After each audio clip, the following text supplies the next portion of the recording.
नीचे नीचे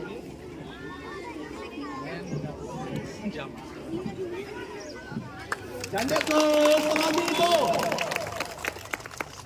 लास्ट का प्रारंभ।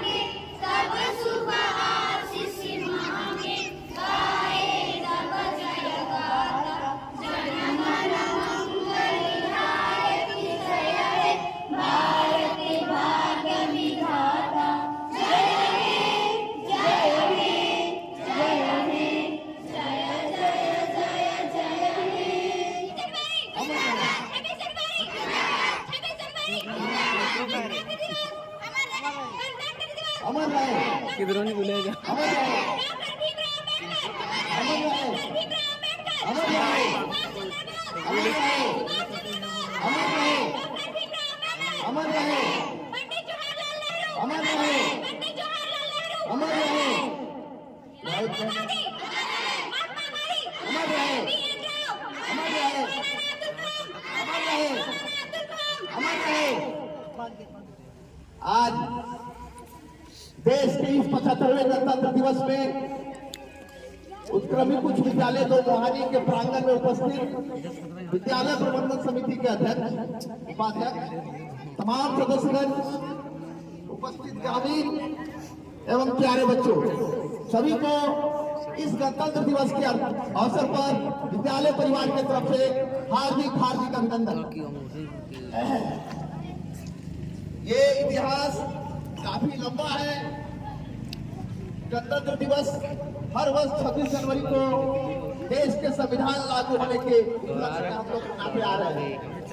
आगे हमारे देश, हमारे विद्यालय के प्रधानाध्यापक, हमारे प्रधानाध्यापक मोहम्मद अफजल के द्वारा कुछ विस्तार में 2 मिनट के लिए आप लोग सुनेंगे और इस गरिमामय दिन की महत्व को समझेंगे। धन्यवाद।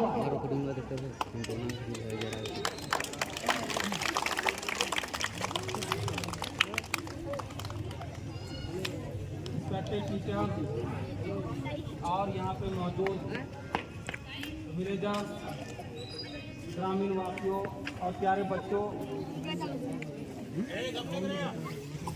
सबको रिपब्लिक डे का बहुत बहुत मुबारकबाद। Happy Republic day.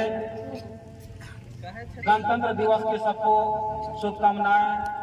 यौम जमहूरिया सबको बहुत बहुत मुबारक हो। आज 75वां गणतंत्र दिवस हम सब मनाने के लिए यहाँ पे इकट्ठा हुए हैं। आज हमारा देश आजाद भी है, रिपब्लिक भी है, डेमोक्रेटिक भी है। आज के दिन बहुत ही एक यादगार दिन है और आज ही के दिन 26 जनवरी 1950 को भारत का संविधान हमारे देश में लागू किया गया था। सबको मालूम है कि हमारा देश अंग्रेजों के गुलामी में था। हमारे इंडिया में ब्रिटिश रूल था। इंडियन जो फ्रीडम फाइटर्स जो थे, उनकी बलिदान, उनकी कुर्बानी, उनकी फ्रीडम स्ट्रगल के नतीजे में ब्रिटिशर्स को भगाने में कामयाबी मिली और इंडिया को मुकम्मल इंडिपेंडेंस यानी कि आज़ादी मिली। लाहौर का जो अधिवेशन था 1929 को, उसमें जो कि गांधी जवाहरलाल नेहरू लीड कर रहे थे, उस वक्त ही कंप्लीट इंडिपेंडेंस का जो रेजोल्यूशन पास किया गया और सन 1930 से ही 26 जनवरी को पूर्ण स्वराज के तौर पर मनाने की एक शुरुआत हुई। हमारे इंडिया को जब आज़ादी मिली, ऑटोनॉमी मिल गई, इंडिपेंडेंस मिला, अब ब्रिटिश रूल यहाँ पे खत्म हुआ, गुलामी से आज़ादी मिली। अब जरूरत हुई कहाँ चल रहे कि हमारे देश में एक ऐसा गवर्नमेंट बने जो डिक्टेटर ना हो, जो मजहब के बुनियाद पर यहाँ की गवर्नेंस ना चले। इसी बुनियाद पर हमारे इंडिया में कॉन्स्टिट्यूएंट असेंबली का गठन हुआ, जिसमें बहुत बड़े बड़े इंटेलेक्चुअल्स थे और उनको ये जिम्मेदारी दी गई कि एक संविधान बनाया जाए, एक कॉन्स्टिट्यूशन डेवलप किया जाए, जिसके अधीन इंडिया के सिटीजन्स अपनी जिंदगी गुजारेंगे। यहाँ के लेजिस्लेशन हो, जुडिशरी हो और इसी तरह से एग्जीक्यूशन का जो पार्ट हो, वो सब के सब संविधान के ही अधीन रहेंगे। कॉन्स्टिट्यूएंट असेंबली ने कमेटी के थ्रू ये काम करना शुरू किया और संविधान सभा के सबसे इम्पोर्टेंट, सबसे मुख्य जो समिति थी वो था प्रारूप समिति, यानी ड्राफ्टिंग कमेटी, जिसको के हेड कर रहे थे डॉक्टर भीमराव अंबेडकर, जो कि फादर ऑफ इंडियन कॉन्स्टिट्यूशन कहा जाता है। उनकी बहुत बड़ी कंट्रीब्यूशन रही और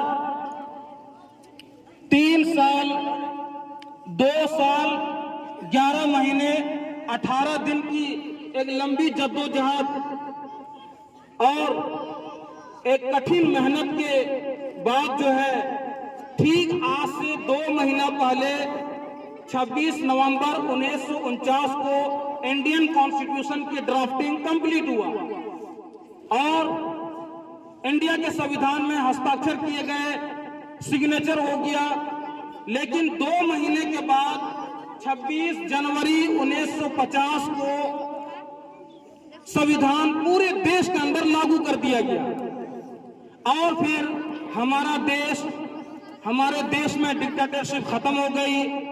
हमारा देश एक रिलीजन न्यूट्रल स्टेट बना और हमारे देश का जो नेचर हुआ वो हमारे देश को सॉवरेंटी मिली, सॉवरेन और इसी तरह से सोशलिस्ट, सेकुलर, डेमोक्रेटिक रिपब्लिक हमारा स्टेट बना और हमारे स्टेट के सिटीजन्स को उनकी लिबर्टी, इक्वालिटी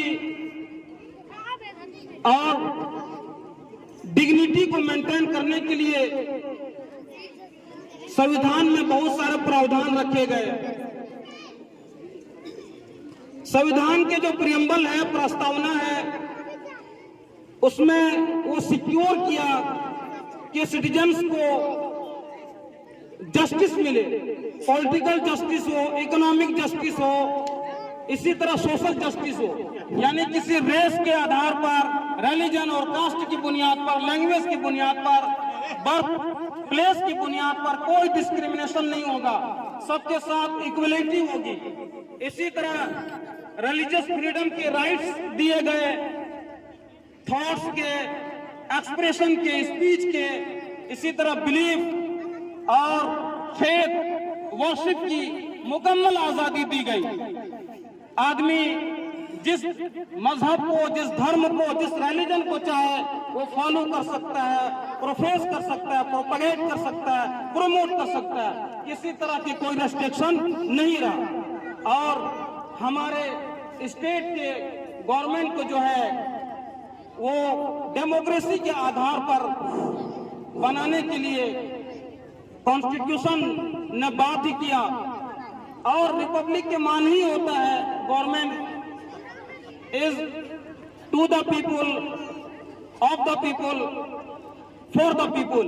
यानी हमारे स्टेट के जो गवर्नमेंट होंगे वो आवाम की सरकार होगी, आवाम के जरिए बनाए जाएंगे और आवाम के फायदे के लिए ही सरकार होगी। तो बहुत खुशनसीबी की बात है कि हमें इसी संविधान के जरिए से बहुत सारे राइट्स, बहुत सारे हुकूक और अधिकार मिले हैं। हमारे ऊपर जिम्मेदारी ये है कि कॉन्स्टिट्यूटिव वैल्यूज को हम फॉलो करें, हम संविधान के अधीन रहते हुए जिंदगी गुजारें।